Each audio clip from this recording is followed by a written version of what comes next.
네, 여러분 안녕하십니까? 청년소망교회 2022년도 1월 23일 주일 예배 드리도록 하겠습니다.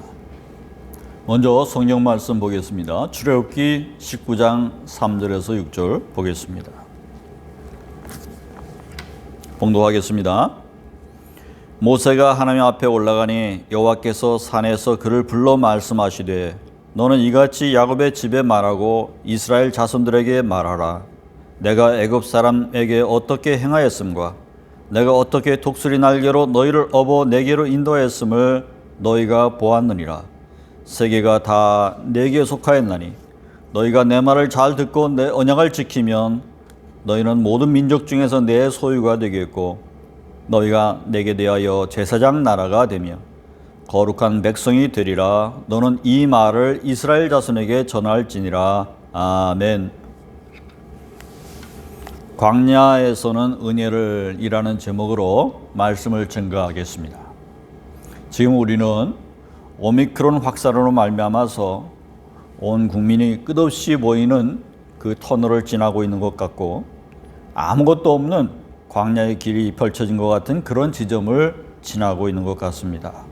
온 국민이 행동에 제약이 따르고 또 경제 활동에 있어서도 어려움이 따르고 있기에 얼마나 힘겨운 나날을 보내고 있습니까? 하지만 우리는 모두가 이렇게 원치 않는 광야의 길에 내몰렸음에도 이 광야와 같은 인생의 길목을 부정적으로만 볼 것이 아니라 하나님 주신 은혜의 시점으로 삼도록 노력을 하여야 하겠습니다.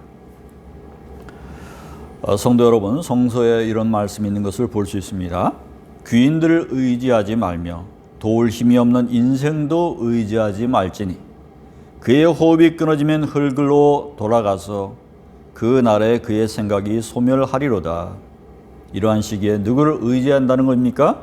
바로 우리 하나님만 의지해야 한다는 것입니다. 주께서 우리에게 광야의 길을 걷게 하셨습니다. 주께서 코로나19라고 하는 광야 속으로 우리를 내모셔서 우리로 절치부심하게 만드셨습니다. 코로나는 우리에게 격리와 고립을 만들었습니다. 그 옛날 아브라함도 절치부심하게 되는 문제를 만났었죠. 하나님께서 소돔과 고모라를 멸하신다고 하는 소식이었습니다. 그의 인생에서 만난 광야입니다. 그때에 그가 어떻게 했나요? 그는 그러한 일이 있을 때마다 하나님께 조금씩 나아갔습니다. 아브라함이 가까이 나아가 이르되 주께서 의인과 악인을 함께 멸하려 하시나이까.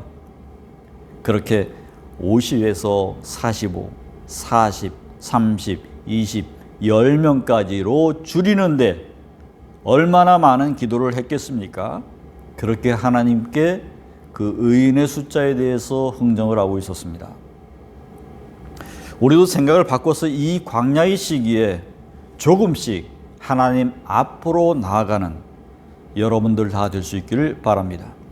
청년들은 황금만능주의, 개인주의, 자기 안위만을 추구하고 있는 이러한 시대이지만 우리는 구국의 비전을 삼고 그 기도의 제목을 켜고 기도할 수 있는 사람들이 되어야 됩니다.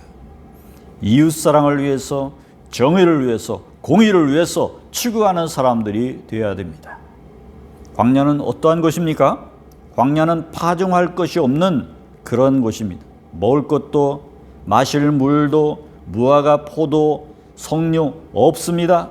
내게 저축할 돈도 없고 은퇴연금도 없고 집세가 없고 직장도 없고 보험도 없습니다. 광야 한가운데로 내몰리는 모습이 바로 지금의 모습일 것입니다. 광야는 아무것도 할 수 없는 것입니다. 딱 하나가 있습니다. 하나님께 의지하는 것입니다. 주님은 우리 곁에 늘 계십니다.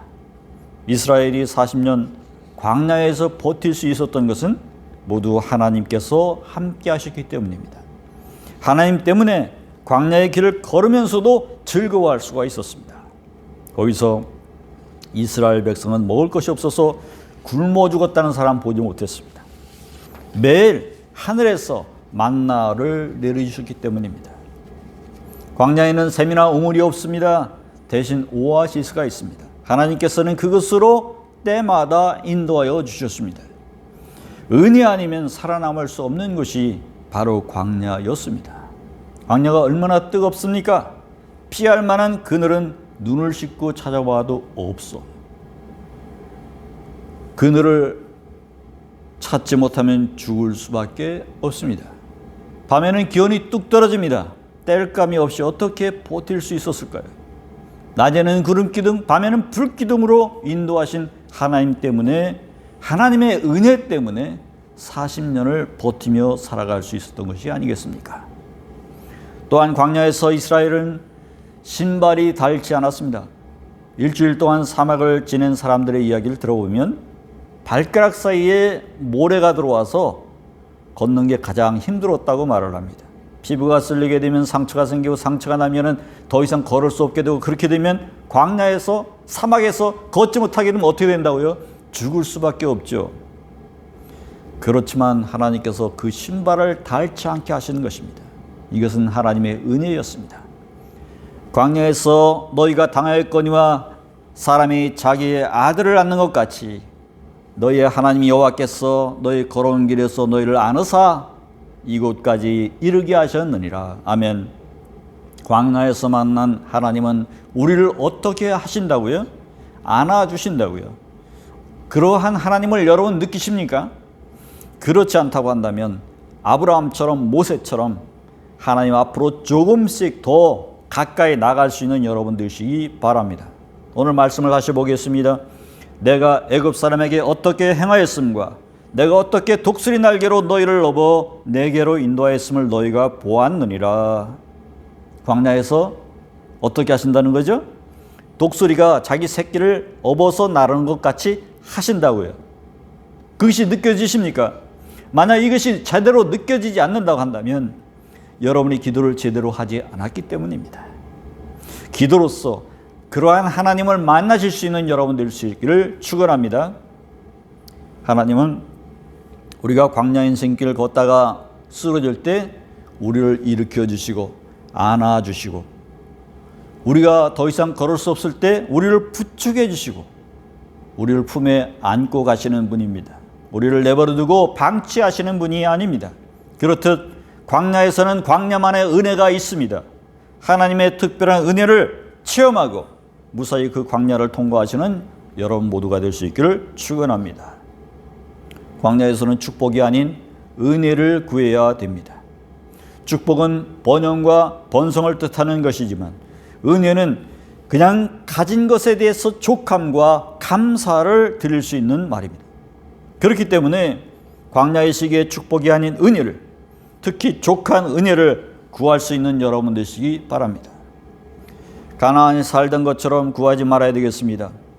획일적인 음식 같지만은 어떠한 일이 있어도 끼니를 거르지 않게 하시는 하나님 은혜, 그 만나의 은혜, 매출하기의 은혜를 경험할 수 있기를 바랍니다. 그것으로 감사할 수 있는 여러분 되시기 바랍니다. 장막이 있음에 감사하십시오. 로뎀나무만 있어도 감사하십시오. 장맛비를 기대하지 말고 이슬비만으로도 감사할 수 있기를 바랍니다. 그러한 마음의 가짐이 필요한 것입니다. 목표는 오직 하나, 살아남아서 무사히 황무지를 통과해야 한다는 것입니다. 은금을 모으고 좋은 집과 곳간을 찾는 것은 가난한 사람들이 하는 짓입니다. 그것을 여기에서 구할 것이 아닙니다. 광야를 지날 때에는 황금이 아니라 생수를 달라고 기도해야 됩니다. 광야에서는 케이크를 달라고 기도할 것이 아니라 일용할 양식을 달라고 기도해야 옳습니다. 거기는 하나님의 은혜로만 살아갈 수 있는 곳입니다. 하나님의 은혜 아니고서는 하루도 견딜 수가 없는 것이기 때문입니다. 그런데도 우리는 광야를 지나면서 축복 타령을 하는 그러한 일이 얼마나 많습니까? 달라고 무엇을 달라고? 가난이 들어가면 그 복은 자동적으로 오는 것인데, 세상에서 내가 노력하는 대로 얻을 수 있는 것인데 지금은 가난이 아니지 않습니까?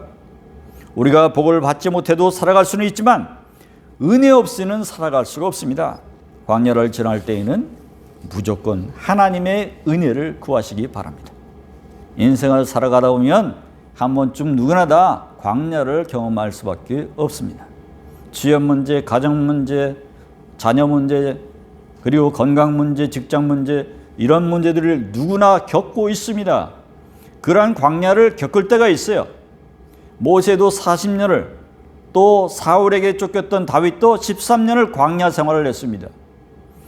베두인만 광야가 있고 거기서 사는 것이 아닙니다. 이제 겨우 사회초년생이 되신 여러분들도 앞으로 실패와 이별과 배신과 가난과 외로움과 두려움과 우울증 같은 걸 겪을 수 있습니다. 그것을 통과해야 될 수도 있습니다. 그러한 광야가 얼마나 많이 다가올지 모릅니다. 그리고 그것을 벗어나려면 얼마나 많은 세월이 걸릴지를 모릅니다. 하지만 여러분 기억하십시오.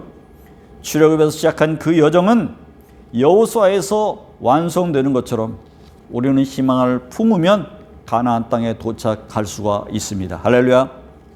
광야는 누구에게나 어렵고 힘든 길이기에 고통스러운 길이지만 그 길을 은혜로 간다면 복될 것입니다. 온갖 부정적인 환경 속에서 또렷이 하나님의 은혜를 감지하고 가는 것이 축복입니다. 복된 사람들이 되시기 바랍니다. 목표는 저 멀리 끝나는 지점에 두시기 바랍니다. 우리 주님 나침반을 따라서 힘차게 계속 나아가십시다. 옛 선지자들은 하나님을 가까이서 만나려고 스스로 자신을 고립시켰습니다. 모세조차도 산 아래서부터 세상의 끔찍한 것들과 멀어지려고 노력했습니다. 그 이후에 주님을 만날 수 있었습니다. 그런 의미에서 강제된 광야의 길, 차라리 그것은 은혜인 것입니다. 이 시간 동안에 전쟁은 멈췄고 온갖 맛있는 것, 구경하는 것, 스포츠하는 것, 노는 것도 우리에게 멈춰져 있습니다. 그래서 어두운 밤에 별이 더 빛날 수 있다고 하는 것을 우리가 알고 있듯이 우리가 주님을 또렷이 볼 수 있는 시기이기도 한 것입니다. 우리 선조가 일제강점기 때가 또 6.25 사변 동안 보릿고개를 겪으면서 얼마나 많이 갈급했습니까? 또 우리의 선배들이 민주화를 겪으면서 얼마나 목 놓아 주님을 찾아왔습니까? 그러한 갈급함, 이제 통일이 안 된 조국 속에서 벌써부터 놓아버린 우리가 아닙니까? 그래서는 안 되겠습니다. 우리는 마음을 다잡고 주님의 은혜만을 구하십시다. 저 북한 김정은이가 회개하고 돌아왔어. 아버지께 녹아졌어. 스스로 울타리를 깨고 평화의 회담장으로 나올 수 있게 되기를 기도하십시다. 또 여러분 중에서 훌륭한 사업가가 나와서 하나님께 크게 쓰임받고 영광을 돌리고 기여하는 인재들이 나올 수 있기를 기도하십시다. 과거에 대해서 불평만 것은 광야의 길에 있었던 노예 백성들이나 하는 고질적인 병입니다. 그 너머를 바라보면서 그리워할 수 있어야 됩니다. 하나님 주시는 더 큰 미래 말입니다. 우리는 코로나로 사회적 불평등이 가속화되었다고 어디 피켓이나 들고서 광화문에 나가 시위할 생각을 해야 돼서는 안 됩니다. 이전의 삶을 돌려달라고 떼를 쓸 일도 아닙니다. 옛 광야 백성이 그랬던 것처럼 노예 시절이나 과거에만 사로잡혀서 그러지 맙시다. 광야에서 하나님 주시는 물리는 음식, 만나와 메추리만으로도 충분히 하루 식사가 된다고, 그것으로 됐다고 감사할 수 있는 하나님의 백성 되시기 바랍니다. 지금 내가 가진 것을 지켜내고 이겨내고 있는 것만으로 하나님께 감사할 수 있기를 바랍니다. 광야는 또한 약탈자와 야수가 생명을 위협하는 곳이기도 했습니다. 여러분, 크리스찬으로서 이 중생한 인생을 살아가면서 첫 경험을 하고 있는 과정이 있습니다. 그 거듭난 삶을 시작하고 있는 여러분들의 삶이 얼마나 고될지 잘 알고 있습니다. 여러분이 살아가야 하는 것은 천국이 아니고 바로 이 세상입니다. 그래서 우리에게는 여전히 사단이 우는 사자처럼 삼킬 자를 찾는 그 위험이 도사리고 있고, 유혹 또한 도사리고 있고, 광야와 같은 인색들이 몰려져 있습니다. 그러나 그 가운데서도 하나님은 여러분을 방치하지 않는다는 사실을 아시기 바랍니다. 이스라엘은 광야를 정복하는 과정, 그 40년 동안 떠돌고 달았지만 하나님을 만났고 하나님께서 같이 행진하신다고 하는 그러한 경험을 했습니다. 하나님은 낮에는 구름 기둥으로 밤에는 불 기둥으로 그들을 인도하셨습니다. 이곳 사막지대를 지나는 동안에서 이동식 천막을 메고 다녔는데 그것은 이스라엘의 영구적인 성전의 모형이 되었습니다. 하나님은 과연 사막의 신이었고 하나님의 말씀은 사막의 말씀이었습니다. 광야 시절 남들에게 어려운 시절이고 고난의 계절인지를 몰라도 이스라엘에게 있어서는 하나님과 미루어의 시간이었고 이상적인 공동체가 만들어진 시간이기도 했습니다. 가서 예루살렘 거민의 귀에 외쳐 말할지니라 여호와께서 이같이 말씀하시기를 내 소년의 때의 우위나 내 결혼의 때의 사랑 곧 씨 뿌리지 못하는 땅 광야에서 어떻게 나를 쫓았음을 내가 너를 위하여 기억하노라. 그때의 이스라엘은 나 여호와의 성물 곧 나의 소산 중 처음 열매가 되었나니 그를 삼키는 자면 다 벌받아 재앙을 만났으리라. 여호와의 말이니라.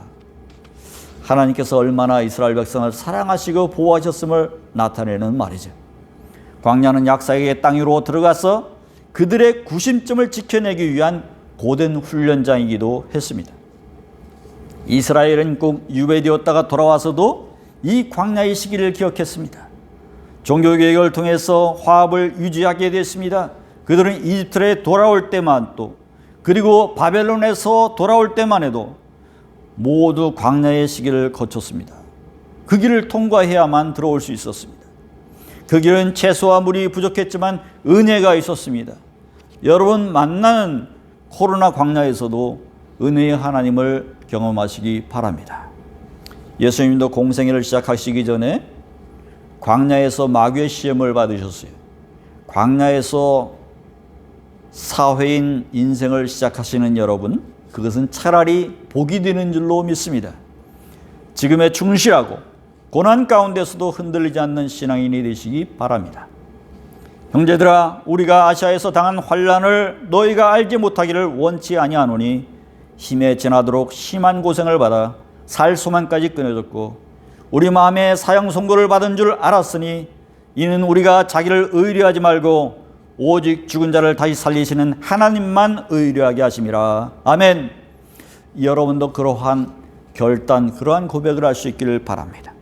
하나님만 의뢰하시기 바랍니다. 1984년 제프 프라트닉이라고 하는 레슬링 선수가 위암이 걸린 상태로 운명의 사투 끝에 올림픽 금메달을 목에 걸었습니다. 그는 도시는 예수님을 믿고 있었고 보라 내가 새 일을 행하리니 이제 나타낼 것이라 이 말씀을 굳게 믿고 있었습니다. 할렐루야. 제인 크로스비는 태어나서 6주 만에 맹인이 되었지만 예수님 주신 그 기쁨으로 일생 동안 8,000편의 찬송시를 지었습니다. 그러면서 하늘 가면 밝은 눈을 주실 텐데 더럽히지 않은 깨끗한 눈으로 가게 되리 얼마나 행복한 사람인가 하고 고백을 했습니다. 신기하지 않습니까? 여러분, 광야가 인생이 끝이 되면은 얼마나 불행한 인생이겠습니까만은 우리에게는 축복의 땅 하늘 가나안 땅이 예비되어 있는 줄로 믿으시기 바랍니다. 지금 여러분 광야의 길을 무의미하고 고독한 시간으로 여기지 말고 그 속에서 하나님과 소중한 밀월의 시간으로 들어가는 시간이다. 이렇게 생각하고 하나님께 더 가까이 가는 시간을 가지시는 여러분 될 수 있기를 바랍니다. 더 기도하고 더 친밀해지는 노력을 기울일 수 있기를 바랍니다. 은혜의 주님을 만나시기 바랍니다. 기도하십시다. 하나님, 우리 광야의 시기를 주신 주님, 우리가 혹독하다고 느낄 것이 아니라 주님 우리에게 미로를 주셨군요. 이 주님께 더욱더 가까이 다가갈 수 있는 시간을 주셨군요. 감사하면서 주님께 기도하는 시간을 갖는 저희 모두가 될 수 있도록 축복하여 주시옵소서. 하나님 어디에 있든지 하나님은 은혜로 함께 하시는 주님, 우리의 믿음이 변치 않게 하시고 주님께 소망을 두고 같은 걸음으로 향해서 끝까지 갈 수 있는 저희 광야 인생의 동반자들이 되게 인도하여 주시옵소서. 예수님의 이름으로 기도합니다. 이제는 우리 주 하나님의 크신 사랑하심과 주 예수 그리스도의 크신 은혜와 성령님의 감동 감아주시는 은혜가 주님, 오늘도 이 코로나 광야 속에서도 굳건히 믿음의 길을 경주하게 인도하여 주시는 그 큰 은혜 붙잡고 오늘도 가는 우리 청년소망 모든 교우들을 위해 또 이 말씀을 듣는 모든 사람들을 위해 같은 애로 역사하시고 인도하여 동행하여 주시기만을 간절히 축원하옵나이다. 아멘.